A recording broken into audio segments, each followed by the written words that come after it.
Dairy products भी जो है वो नहीं उसको अवॉइड करना चाहिए, तो फिर कैल्शियम की कमी कैसे, क्योंकि जब महिला एक एज के बाद उनको बोन्स की भी दिक्कत होने लग जाती है, तो वो कैसे रिकवर हो पाएगी? ये बड़ा इंपॉर्टेंट क्वेश्चन है।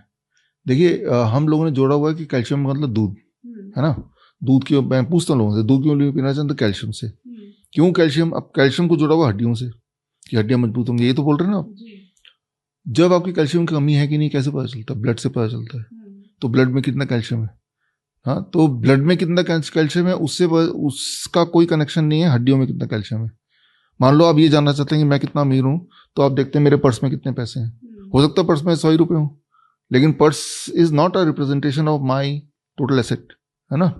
जिस तरह से अगर कोई आपकी इनके आपके जेब से निकाल के पर्स देख के मैं पता करूंगा आप कितने अमीर हैं, तो गलत भी हो सकता है ना, क्योंकि उसके लिए तुम्हें बैंक जाके देखना पड़ेगा, सारे एसेट देखने में, तो असली पता चलेगी।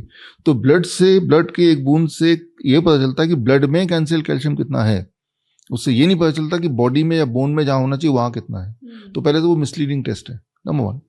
नंबर 2, अगर आपको लगता है कि दूध से हड्डियां मजबूत होती हैं या कैल्शियम मिलता है, तो घोड़े का हड्डी कैसी होगी? स्ट्रांग होती है। गधे की हड्डी वो भी स्ट्रांग होती है, हाथी की हड्डी वो भी स्ट्रांग होती है, गाय की भी स्ट्रांग होती है, भैंस की बड़ी बड़ी बड़ी स्ट्रांग होती है, आपको पता ही है।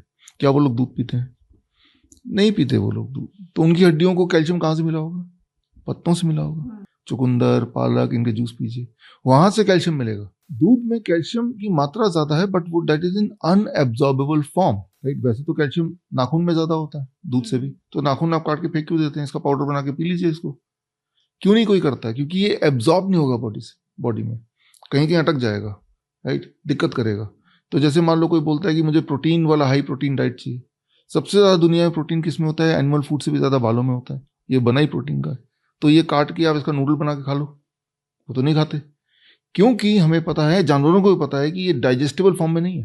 प्रोटीन तो है, जैसे ये लकड़ी है, दुनिया का सबसे ज्यादा कार्ब किसमें? लकड़ियों में होता है, सेलुलोज। लेकिन ये लकड़ी को पाउडर बना के बॉर्नवीटा की तरह कोई क्यों नहीं पी लेता है?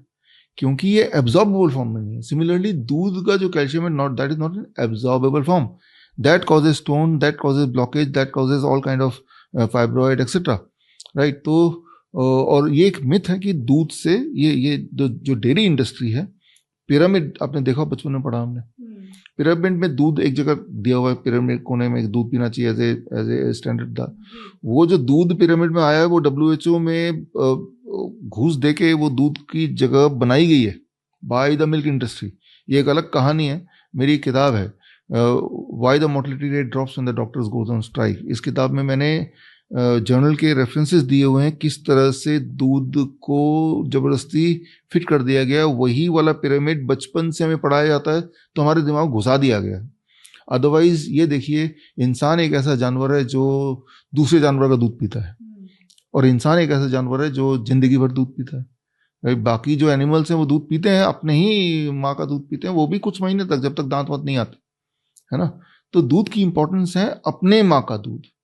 अब गाय का दूध पियेंगे, मान लो गाय, एक बछड़ा गाय में कन्वर्ट होता है, 6 महीने में 100 किलो का बन जाता है वो, लेकिन इंसान को 100 किलो बनने में कई साल लगेंगे। तो गाय के दूध में या एनिमल के दूध में जो growth hormone, that is about 6 to 10 time more, right.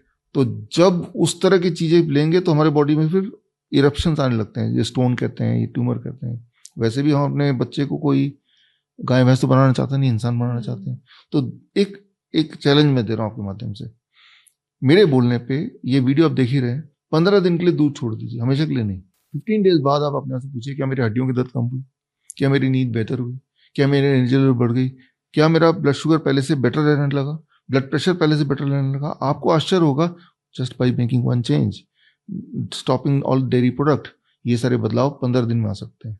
अगर तो ये सारे पॉजिटिव बदलाव आ गए तो 15 दिन की जगह 1 महीना करके देख लीजिए कि भाई हमने कुछ बदला नहीं की, सिर्फ एक चीज बदल दिया कि डेयरी प्रोडक्ट नहीं लेना। तो जब 1 महीने में आपको पॉजिटिव रिजल्ट दिखेंगे तो आपको यकीन हो जाएगा कि भाई कि वाकई में मुझे नहीं लेना चाहिए था। और फिर आप उस, वियतनाम है, थाईलैंड है, ये 2 जगह जहाँ मेरे सेंटर भी हैं, तो यहाँ पे दूध का प्रोडक्शन होता है लेकिन वो एक्सपोर्ट करते हैं।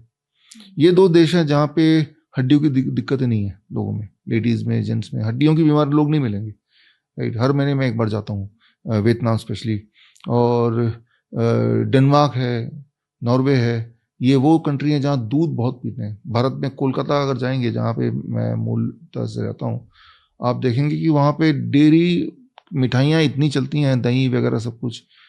आप अगर वहाँ पे थोड़ा सा स्ट्रीट में ध्यान से देखेंगे तो देखेंगे हर दूसरा आदमी के किसी की टांग मुड़ी है, किसी की उंगलियां ऐसी, वो उसको हिला नहीं पाते हैं, कोई किसी के हाथ नहीं ऊपर उठ पाता। तो उल्टा है, dairy product causes bone disease, it causes the bone disease. बड़ी से बड़ी बीमारी का आसान से आसान इलाज घर बैठे ही हो सकता है। अधिक जानकारी के लिए कांटेक्ट करें nearest doctor BRC clinic @home।